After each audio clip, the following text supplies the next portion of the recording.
You failed again. Nothing changed. And that's actually the clue. Because the reason nothing changed has nothing to do with discipline. Something else disappeared before your behavior did. Something emotional that you probably didn't even notice was fading. And until you understand what that invisible thing is, you'll keep replaying the same collapse. Most people think the problem is willpower, that they just need to try harder next time. But if trying harder was the answer, it would have worked by now. The real problem is that something shifts inside you before you ever stop. Something quiet, something most people never learn to recognize. And by the time your behavior falls apart, that thing is already gone. So this isn't about how to be more disciplined. This is about what actually breaks and when. Because once you know what to look for, you can catch it before it's too late. And that changes everything.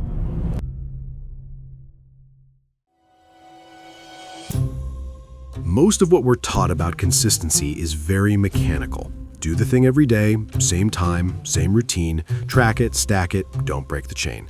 And to be fair, that advice isn't wrong. It just assumes the problem is execution, that if you simply keep doing the action, consistency will take care of itself. But here's what that advice misses. Most people who fail at consistency don't stop because they think the goal is pointless. Nobody wakes up on day 7 and thinks, actually going to the gym is useless. That's not what happens. Something else happens. Think about how it usually goes. You start doing the thing. A few days in, something changes, not externally, but internally. You feel like you're already doing it. You've gone enough times to prove something to yourself. You're no longer starting from zero. And that's the moment the pressure drops. Not consciously, subtly. At the beginning, there's a feeling of unfinishedness. I haven't done this yet. This still needs to happen. I can't let this slide.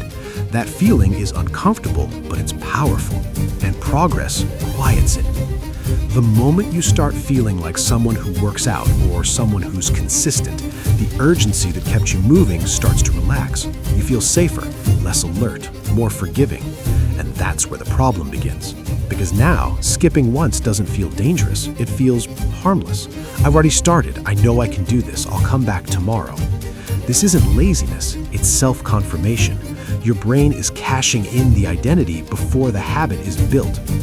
That's the invisible thing that completes the feeling of being in progress. Once that feeling settles, the internal alarm shuts off. And when the alarm is off, consistency has nothing holding it in place. You don't stop because you can't do it. You stop because it no longer feels urgent to keep doing it. So the problem isn't that you lose motivation, it's that the pressure to continue quietly turns off the moment you feel like you're already in progress. And once that pressure is gone, consistency is standing on nothing. But here's the part people never look at. That pressure doesn't disappear randomly. It doesn't fade slowly over weeks. It drops at a very specific moment, a moment most people mistake for momentum. And if you don't recognize that moment when it happens, you will always miss it. Because by the time behavior breaks, it's already too late. So the real question is, what exactly is that moment and how does it feel?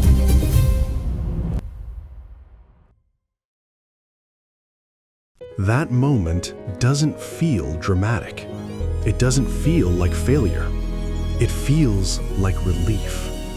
You've done the thing enough times that your brain relaxes, not in a conscious way, in a quiet, background way. You wake up and the urgency is gone. Not the goal, not the intention, just the pressure. At the beginning, the action feels fragile. Like if you don't do it today, it might disappear completely.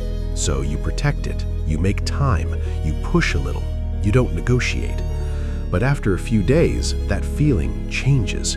You feel established, you feel like this is already happening. And that's when a different internal voice shows up. It doesn't say, I don't want this anymore. It says things like, I've been consistent lately. I'm already in progress.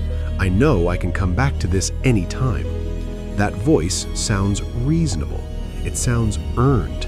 And most importantly, it sounds safe. This is the moment people confuse with momentum because it feels good.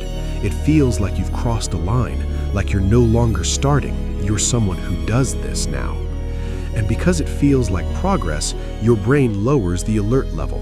The internal alarm that said, "Don't let this slip," quietly turns off.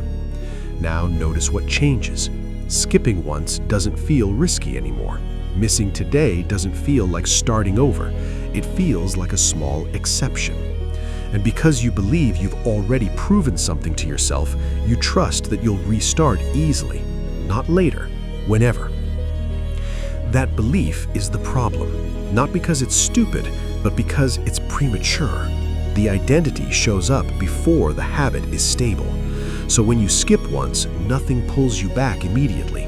There's no urgency, no friction, no internal pressure saying this still needs to happen. And that's why the collapse feels confusing in hindsight. You don't remember deciding to stop because you didn't.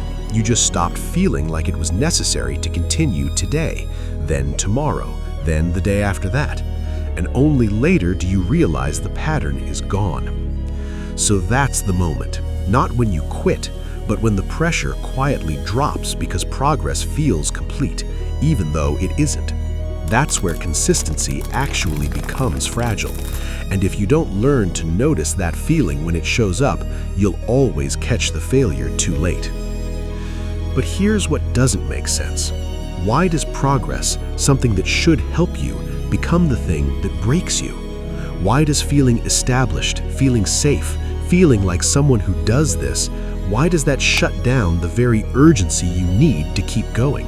It's backwards. Unless there's something deeper happening, something about how your brain actually treats that feeling.